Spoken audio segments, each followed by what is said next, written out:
¿Sabías que durante las cruzadas ocurrieron eventos tan perturbadores que los propios cronistas de la época se negaron a documentarlos completos? Lo que estás a punto de descubrir sobre estas guerras santas desafiará todo lo que creías saber sobre uno de los períodos más oscuros de la humanidad. Prepárate para adentrarte en los misterios más inquietantes que rodearon a las cruzadas, secretos que han permanecido ocultos durante casi 1000 años y que cambiarán para siempre tu perspectiva sobre la historia medieval. ¿Alguna vez te has preguntado qué realmente sucedió durante la llamada Cruzada de los Niños de 1212? La versión oficial habla de miles de niños que partieron hacia Tierra Santa guiados por la fe, pero la realidad es infinitamente más siniestra. Documentos recientemente descubiertos en los archivos del Vaticano revelan que más de 30.000 niños desaparecieron sin dejar rastro. No murieron en batallas, no se ahogaron en naufragios.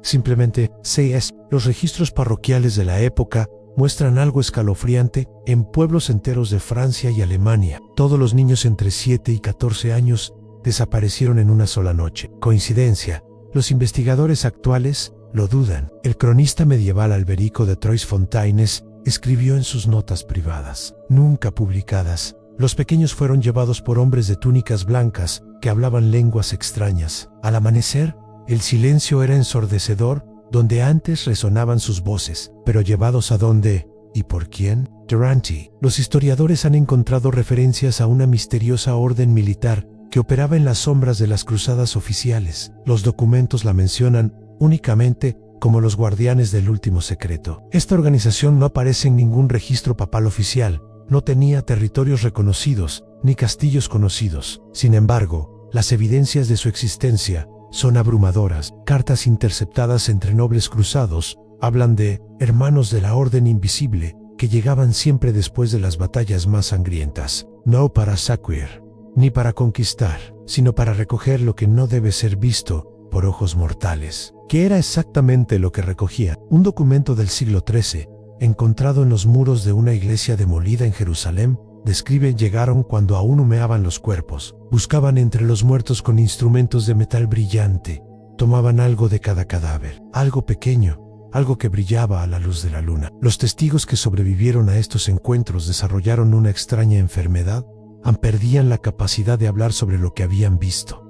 Literalmente, sus cuerdas vocales se paralizaban cada vez que intentaban describir a estos misteriosos recolectores. En los mapas medievales existe una anomalía que ha desconcertado a cartógrafos durante siglos. Un castillo que aparece marcado en diferentes ubicaciones, siempre cerca de los campos de batalla más importantes de las cruzadas. Los cruzados lo llamaban Castellum Ambra, el castillo de las sombras. Lo inquietante es que nunca aparece en el mismo lugar dos veces. En el mapa de 1187 está ubicado cerca de Jerusalén. En otro de 1191 aparece en Akren. Para 1204, los cartógrafos lo sitúan en Constantinopla. Un error de los mapas medievales. Los investigadores modernos han descubierto algo perturbador a las descripciones del castillo. Son idénticas en todos los documentos, duna al último detalle arquitectónico. Torres que se alzan hacia las nubes como dedos acusadores, muros negros que absorben la luz del día, en su centro.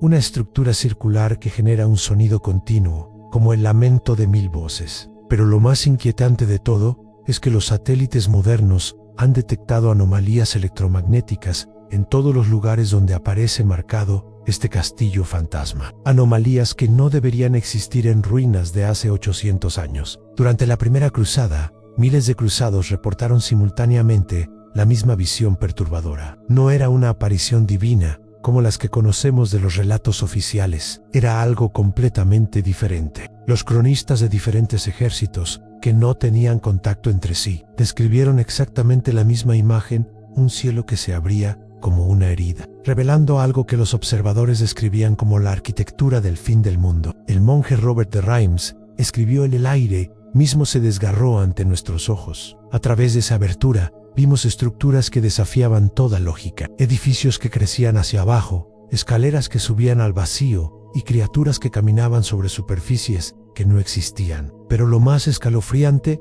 era que estas visiones no eran pasivas. Los cruzados reportaron que las cosas del otro lado también los observaban a ellos. Cientos de guerreros desarrollaron posteriormente una condición que los médicos de la época llamaron mal de los ojos vacíos. Sus pupilas se dilataban permanentemente, como si estuvieran viendo constantemente algo que otros no podían percibir. Muchos de estos hombres, antes valientes guerreros, se negaron a continuar luchando. No por cobardía, sino porque, según sus propias palabras, hemos visto lo que nos espera al final de este camino, y no es lo que nos prometieron. En el monasterio de San Gol, en Suiza, se conserva uno de los misterios más inquietantes relacionados con las cruzadas. Se trata de una colección de manuscritos que, aparentemente, continúan escribiéndose solos. Los monjes descubrieron estos pergaminos en 1204, después de que un grupo de cruzados templarios los depositara allí para su eterna custodia. Inicialmente contenían relatos convencionales de batallas y conquistas, pero algo extraordinario comenzó a suceder. Cada mañana,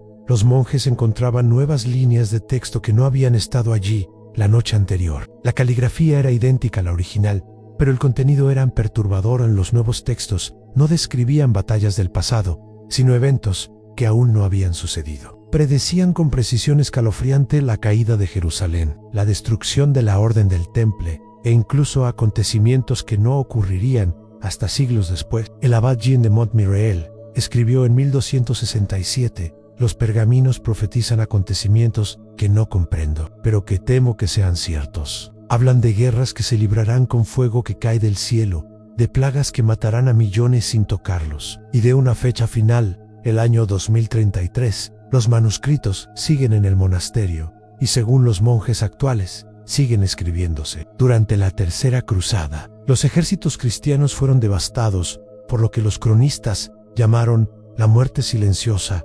No era peste, no era disentería, no era ninguna enfermedad conocida. Los síntomas eran únicos y aterradores. Los afectados no presentaban fiebre, erupciones o dolor. Simplemente comenzaban a desvanecerse. Su piel se volvía translúcida, sus ojos perdían color y gradualmente se volvían invisibles a la vista. El proceso duraba exactamente 7 días. Ricardo Corazón de León ordenó que los afectados fueran aislados, pero los médicos que los atendían reportaron algo que desafió toda lógica médica: que podían tocar a los enfermos. Estos no proyectaban sombra, ni se reflejaban en espejos. Al 7º día, simplemente dejaban de estar allí. No dejaban cuerpos, no dejaban rastro. Sus ropas, armas y pertenencias permanecían en el lugar exacto donde habían estado, como si hubieran sido removidos quirúrgicamente de la realidad. Lo más inquietante era que los otros soldados conservaban todos sus recuerdos de los desaparecidos. Pero cuando intentaban escribir sus nombres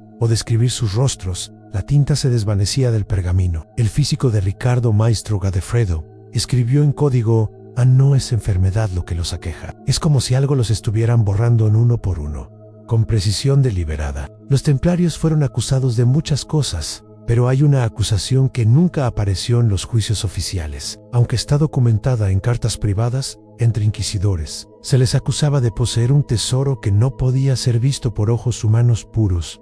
¿Qué significaba esto exactamente? Testimonios de soldados que asaltaron las comandancias templarias describían salas enteras, llenas de habitaciones, obviamente utilizadas, con muebles desgastados por el uso o huellas en el suelo, pero completamente vacías a la vista. Sin embargo, cuando estos soldados extendían sus brazos en estas salas vacías, sus manos encontraban objetos sólidos e invisibles, objetos que emitían un calor extraño y producían sonidos metálicos cuando eran tocados. Un inventario secreto de la Inquisición, escrito en 1307, describen: en la sala principal encontramos 17 objetos que no pueden ser descritos, pues son invisibles al ojo, pero pueden ser tocados, pesados y movidos. Uno de ellos emite una luz que no puede ser vista, pero que ciega a quien la mira directamente. Los inquisidores más experimentados desarrollaron una técnica inquietante. Utilizaban espejos para ver estos objetos invisibles, aparentemente. Aunque eran invisibles a la vista directa, sí se reflejaban en superficies pulidas. ¿Qué eran estos objetos? ¿De dónde los habían obtenido los templarios? Durante el sitio de Antioquía en 1098, ocurrió un fenómeno que los cronistas apenas se atrevieron a documentar. Los comandantes cruzados comenzaron a recibir cartas detallando estrategias militares que aún no habían planeado. Las cartas llegaban por la noche. Aparecían simplemente en las tiendas de los líderes. Estaban escritas en latín perfecto, pero con una caligrafía que no pertenecía a ningún escriba conocido. Lo más perturbador era su contenido. describían con precisión exacta las decisiones que los comandantes tomarían al día siguiente. El conde Bohemundo recibió una carta que detallaba su plan para atacar la Torre Norte. El problema era que él no había concebido ese plan hasta 2 días después de recibir la carta. Godofredo de Bouillon encontró en su tienda un pergamino que describía una alianza que él formaría con un emir local. Una alianza en la que ni siquiera había pensado, pero que efectivamente estableció una semana después, siguiendo exactamente los términos descritos en la misteriosa carta. Los comandantes intentaron cambiar sus planes para evitar cumplir las profecías de las cartas, pero descubrieron algo escalofriante: cualquier plan alternativo que concebían también aparecía descrito en nuevas cartas que llegaban esa misma noche. Era como si alguien estuviera jugando con ellos, demostrando que cada decisión que creían tomar libremente ya había sido predicha y documentada. En varios campos de batalla de las cruzadas, los habitantes locales reportan un fenómeno que persiste hasta el día de hoy: el sonido de combates que se libran en fechas específicas, siempre las mismas fechas en que ocurrieron las batallas históricas. Pero estos no son simples ecos del pasado. Los sonidos siguen patrones que cambian cada año, como si las batallas continuaran desarrollándose, evolucionando, encontrando nuevos desenlaces. En el campo de Hattin, donde Saladino derrotó a los cruzados en 1187, los beduinos locales han transmitido durante generaciones el conocimiento de que la batalla nunca terminó, solo se volvió invisible. Grabaciones modernas han captado algo extraordinario: el sonido de armas que no existían en el siglo XII, el rugido de máquinas que no serían inventadas hasta siglos después, voces que hablan en idiomas que aún no se han desarrollado. Es como si todas las guerras que la humanidad libraría en el futuro se estuvieran superponiendo en estos campos de batalla ancestrales. Los investigadores paranormales han detectado que en ciertos momentos, especialmente durante eclipses, las figuras translúcidas de guerreros se pueden ver luchando, pero no están recreando las batallas históricas. Están librando conflictos completamente nuevos, utilizando tácticas y armas que no pertenecen a ninguna época conocida. En 1982, durante excavaciones arqueológicas en una iglesia cruzada en Jerusalén, se hizo un descubrimiento que desafió todas las leyes de la arqueología conocida. Dentro del sarcófago de un caballero templario, junto a su espada y su cruz, se encontraron objetos que no deberían haber existido en el siglo XII: dispositivos metálicos con circuitos microscópicos, materiales que no se habían inventado hasta el siglo XX, y más inquietante aún, algunos de estos objetos seguían funcionando después de 800 años enterrados. El informe oficial fue clasificado inmediatamente, pero fotografías filtradas muestran dispositivos que emiten luz propia, pantallas que muestran imágenes en movimiento y algo que los expertos describen como tecnología de comunicación, más avanzada que cualquier cosa que tengamos actualmente. Pero lo más perturbador no era la existencia de estos objetos, sino las inscripciones que los acompañaban, grabados en latín medieval, pero describiendo conceptos de física cuántica, ingeniería genética y manipulación del tiempo que no serían descubiertos hasta el siglo XXI. Una de las inscripciones, traducida, dice: para los hermanos que vendrán después del gran círculo, hemos visto el final del camino. Estos instrumentos los guiarán de regreso al principio. ¿Cómo pudieron los cruzados medievales tener acceso a tecnología del futuro? ¿Y qué significaba el Gran Círculo? Durante las cruzadas se construyeron cientos de iglesias en Tierra Santa, pero hay 12 iglesias específicas que, según los registros, se construyeron sin mano de obra humana. Los cronistas de la época describen un fenómeno que consideraron milagroso durante la noche. Las piedras se movían solas, los muros se elevaban sin albañiles, y al amanecer aparecían estructuras completas, donde la noche anterior solo había terreno baldío. Pero investigaciones modernas han revelado algo inquietante sobre estas iglesias milagrosas. Su arquitectura no sigue ningún patrón conocido de construcción medieval. Los análisis estructurales muestran técnicas de ingeniería que no se desarrollarían hasta siglos después. Y más extraño, aún en todas están construidas con materiales que no existen naturalmente en la región. Análisis geológicos han confirmado que las piedras utilizadas provienen de canteras que no se encuentran en ningún lugar de la Tierra. Pero lo más inquietante es su disposición geográfica. Vistas desde el aire, estas 12 iglesias forman un patrón geométrico perfecto que abarca toda la región de Palestina. Un patrón que no es visible desde el nivel del suelo, pero que desde suficiente altura revela ser un símbolo complejo de significado desconocido. Cada iglesia está conectada a las otras por líneas de energía electromagnética que los instrumentos modernos pueden detectar, pero que la ciencia actual no puede explicar. Y en el centro exacto de este patrón, donde todas las líneas de energía convergen, no hay nada, solo un círculo de tierra que, sin importar que se plante allí, permanece eternamente estéril. Cuando los cruzados regresaban a Europa, muchas familias notaron cambios perturbadores en sus seres queridos. No eran solo las cicatrices de guerra o el trauma psicológico que era de esperarse, eran alteraciones fundamentales en su naturaleza humana. Algunos regresados no proyectaban sombra, aunque su cuerpo era sólido y normal en todos los demás aspectos. Otros habían desarrollado la capacidad de ver en completa oscuridad, pero perdieron la habilidad de ver colores durante el día. Los más inquietantes eran aquellos que habían adquirido conocimientos imposibles. Campesinos y letrados que partieron a las cruzadas regresaron hablando idiomas antiguos que los eruditos más avanzados desconocían. Escribían textos en arameo, sánscrito y lenguas que no serían descubiertas por los académicos hasta siglos después. Un herrero de Normandía regresó de la Segunda Cruzada con la capacidad de crear aleaciones metálicas que la ciencia moderna aún no puede replicar. Sus espadas cortaban a través del acero como si fuera mantequilla, pero él no podía explicar cómo las forjaba. Decía que las manos sabían, aunque la mente no recordara. Testimonios de familiares describen cambios aún más extraños. Han cruzados que ya no necesitaban comer tanto como antes, que dormían solo 1 hora por noche, que sabían instintivamente cuando alguien iba a morir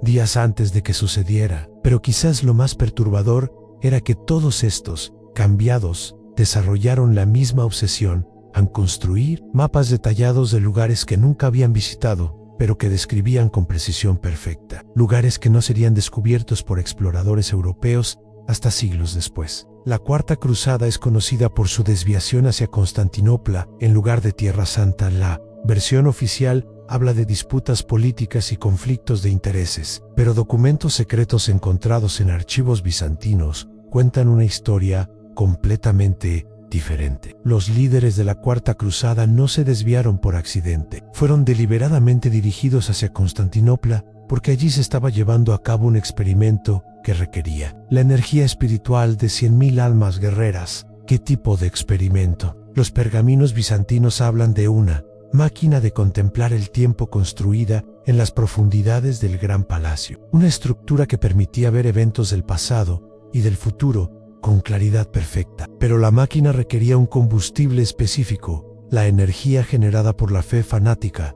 combinada con la violencia extrema. Exactamente la combinación que proporcionaban los ejércitos cruzados. Los cronistas bizantinos describen escenas que parecen salidas de una pesadilla de ciencia ficción en cámaras subterráneas llenas de espejos que no reflejaban imágenes del presente, sino del pasado y del futuro. Dispositivos que captaban las emanaciones del alma de los guerreros que luchaban arriba. Y en el centro de todo, una estructura que los documentos describen como una ventana a todos los tiempos, abierta por la sangre de los fieles. El experimento funcionó demasiado bien. Los últimos registros hablan de visiones que se hicieron incontrolables, de acontecimientos futuros que comenzaron a sangrar hacia el presente, de líneas temporales que se cruzaron y entremezclaron. Antes de que pudieran detener la máquina, ¿Constantinopla fue saqueada? ¿Coincidencia? Los documentos sugieren que el saqueo fue la única manera de destruir un experimento que amenazaba con desgarrar la realidad misma. Entre los documentos más inquietantes de las cruzadas se encuentran las profecías invertidas, predicciones que se cumplían exactamente al contrario de lo que describían. Estas profecías aparecieron por primera vez durante la primera cruzada, escritas en pergaminos que se encontraban en lugares imposibles, dentro de piedras sólidas en el interior de árboles vivos grabadas en superficies de metal que no habían sido tocadas por herramientas. Una profecía típica decía: el día que el sol se alce por el oeste, los infieles abrazarán la cruz. En lugar de cumplirse literalmente, sucedía lo opuesto. En el día que el sol aparentemente salía por el oeste, debido a eclipses o fenómenos atmosféricos, los cristianos abandonaban la fe en masa. Pero lo más perturbador era la precisión temporal de estas inversiones. Las profecías especificaban fechas exactas, a veces con siglos de anticipación, en que sus predicciones invertidas se cumplirían. Y hasta ahora, cada fecha predicha ha traído exactamente lo contrario de lo profetizado.